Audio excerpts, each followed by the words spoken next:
Hello दोस्तों, मेरा नाम है हर्ष और मैं आपके सामने पेश हूँ बहुत समय बाद एक क्लास 10th के ट्रिग्नोमेट्री प्रॉब्लम के साथ।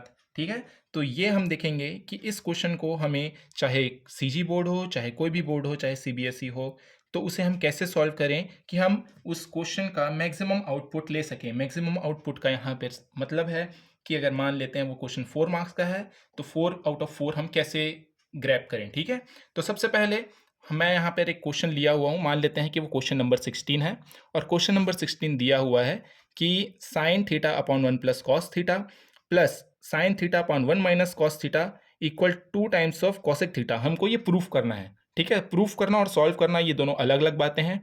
ठीक है, तो सॉल्व करने वाला जो क्वेश्चन है हम अगले वीडियो में करेंगे। तो पहले ये देखते हैं कि हमें इसे प्रूफ कैसे करना है। ठीक है, तो सबसे पहले हमें हम ये जानते हैं कि इस प्रकार का एक हमको आउटलाइन बना हुआ मिलता है आंसर शीट में। ठीक है, तो आंसर शीट को कोई भी सॉल्यूशन को स्टार्ट कैसे करना है।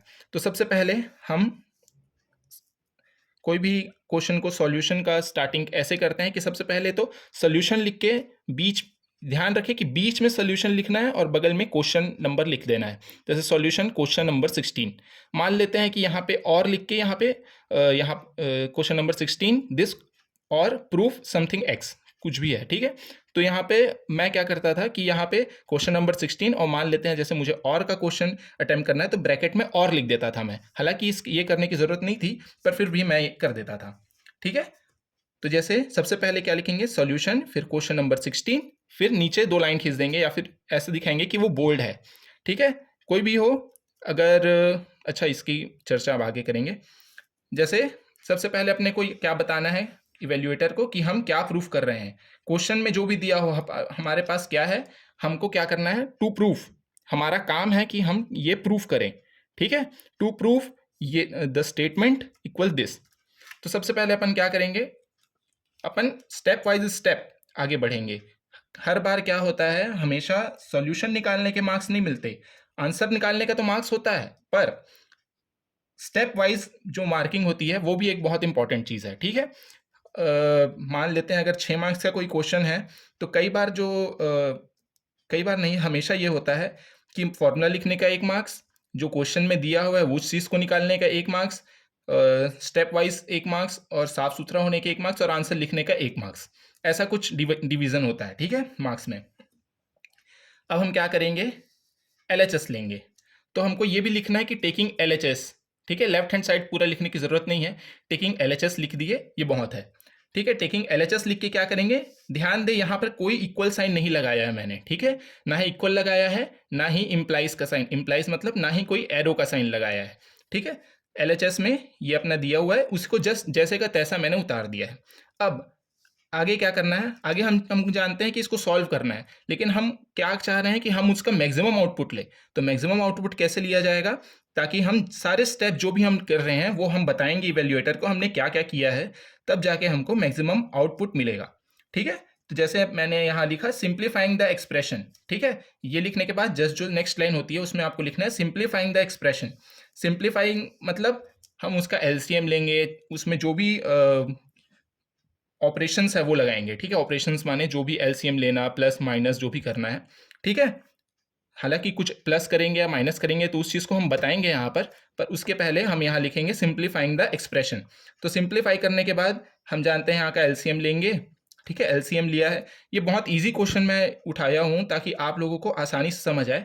ठीक है, जो थोड़ा बहुत भी पढ़े हैं उनके लिए ये है कि वो मैक्सिमम मार्क्स कैसे ला पाए। ठीक है, अपनी उस पढ़ाई में। तो या ये इक्वेशन अपना फॉर्म हुआ है, माफ कीजिए, ये एक्सप्रेशन अपना सॉल्व हुआ, फॉर्म हुआ है। अब नेक्स्ट स्टेप क्या है, ध्यान दीजिए, यहां पर मैंने इक्वल का साइन लगाया है। ठीक है, यहां पर भी पहले लाइन पे हम इक्वल का साइन नहीं लगाएंगे।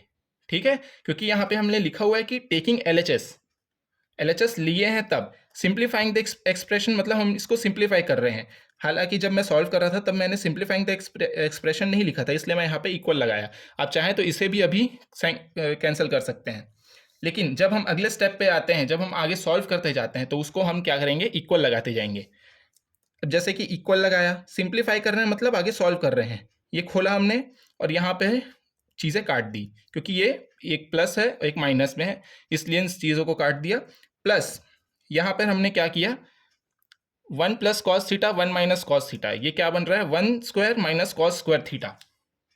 ठीक है, अब यहाँ पर ये हो रहा है। अब हमको ये क्या बताना है कि ये यहाँ कैसे आया, तो उसके लिए हम ध्यान दें कि ऊपर 2 डॉट है, नीचे 1 डॉट है। ठीक है, लोग क्या करते हैं, ये वाला साइन बनाते हैं।